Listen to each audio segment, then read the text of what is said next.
Welcome to BFM's 3 p.m. News. I am your presenter, Narissa Bostwick. First off, on the local scene. The Invest SVG team and the rest of the Diaspora Outreach Delegation are embarking on the second and final leg of their Home is Where the Heart Is initiative. Trailing on a wave of excitement from their last mission in the United Kingdom, patrons in Canada and the United States have high hopes for their editions of the tour, where they will have the opportunity of learning about all things investment in St. Vincent and the Grenadines. Joining them on this trip are a few new participants such as the St. Vincent Building and Loan Association, the Caribbean Digital Transformation Program, and the Honorable Orlando Brewster, Minister of Housing, Informal Human Settlement, Youth and Sports. This second leg consists of 3 individual sessions spread across major cities abroad that are home to a large number of Vincentians, namely Toronto, Washington, D.C., and New York City. The program aims to foster long-term economic linkages between St. Vincent and the Grenadines and its diaspora by showcasing the tangible opportunities for investment in key sectors. From real estate development and small business financing to digital innovation and trade facilitation, these sessions are expected to inspire a new wave of diaspora-led ventures and partnerships. The Farmer Support Company, FSC, within the Ministry of Agriculture, Forestry, Fisheries, Rural Transformation, Industry, and Labor, hosted a 2-day workshop yesterday and today at the Methodist Church Hall in Kingstown, entitled Farming as a Business. The opening ceremony for the workshop heard remarks from marketing consultant and FSC chairperson Mr. Alex Barnwell, manager of the Farmers Support Company Ms. Charlene Garrick, and the permanent secretary in the Ministry of Agriculture, Forestry, Fisheries, Rural Transformation, Industry, and Labor, Mr. Cuthbert Knights. Representatives from the Eastern Caribbean Partial Credit Guarantee Corporation, Mr. Montgomery Howard and Mr. Richard Harper, give presentations on business and agricultural loan facilities. They outlined the loan options available to farmers, the eligibility criteria, application procedures, and how these facilities can be utilized to finance equipment, purchase supplies, or support expansion projects. Today's sessions focused on key business practices such as bookkeeping, record keeping, and the development of business plans. Police on May 3rd arrested and charged Javon Clasp, a 25-year-old laborer of Sion Hill and Kettles, with the offense of wounding. According to investigations, on May 3rd, the accused allegedly unlawfully and maliciously wounded a 54-year-old resident of Kettles by striking him on the head with a glass bottle. The offense occurred in Kingstown. Mr. Clasp appeared before the Kingstown Magistrate Court on May 5th, where he pleaded not guilty. Bail was set at $2,000 with one surety, and he was ordered to have no contact with a virtual complainant. Disclosure was set for June 9, 2025, with case management on December 1st, 2025, and a trial scheduled for February 3rd, 2026. On to regional news.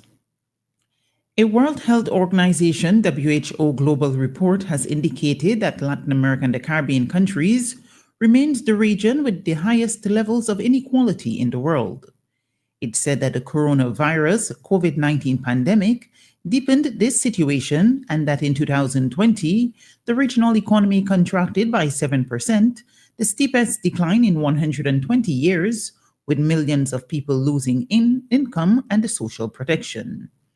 The WHO said that these economic shocks translate directly into higher levels of avoidable mortality and morbidity due to deteriorating conditions of employment. For example, more than 60% of workers in Latin America and the Caribbean work in the informal sector, housing, and migratory processes, among others. The report also highlights that these effects are compounded by structural racism and the enduring legacy of colonialism, which continue to exert a significant negative impact on health and life expectancy, particularly for Indigenous and Afro-descent populations. Guyana's Attorney General Anil Nandlal has defended the move by the Guyana Police Force to file terrorism charges against persons who were arrested in connection with last Monday's unrest and looting in some parts of the country. More than 40 persons have been charged and remanded to prison for inciting public terror after violent protests erupted following reports on the findings of the post-mortem examination of the remains of 11-year-old Adriana Young, who was found dead in a hotel pool. The 3 foreign independent pathologists found that she died by drowning.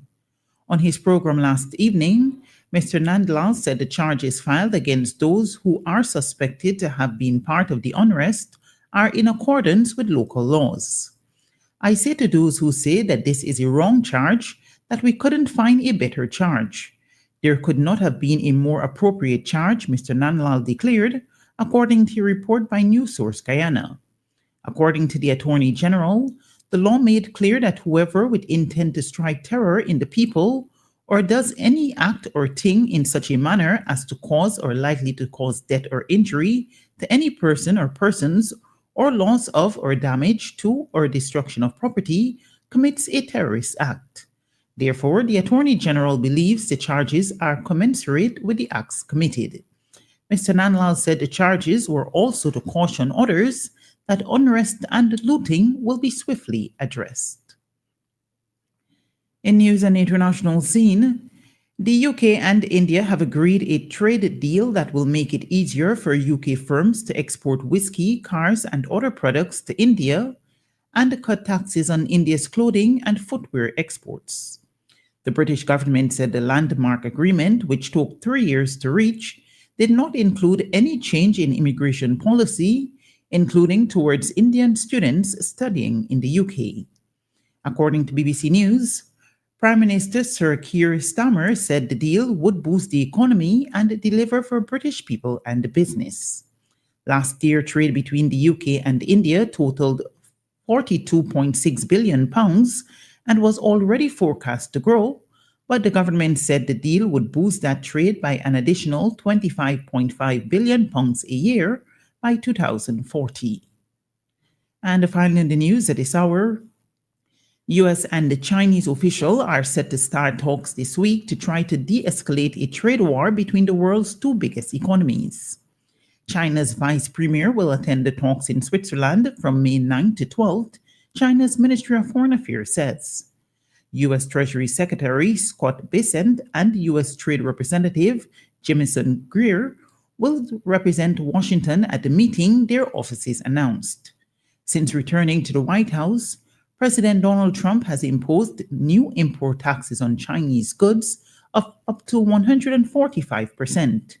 Beijing has hit back with levies on some goods from the U.S. of 125%. This has been WeFM's 3 p.m. News. I have been your presenter, Narissa Bostwick, saying thank you for listening. Our next newscast will be presented at 5:30 p.m. Be sure to join us then.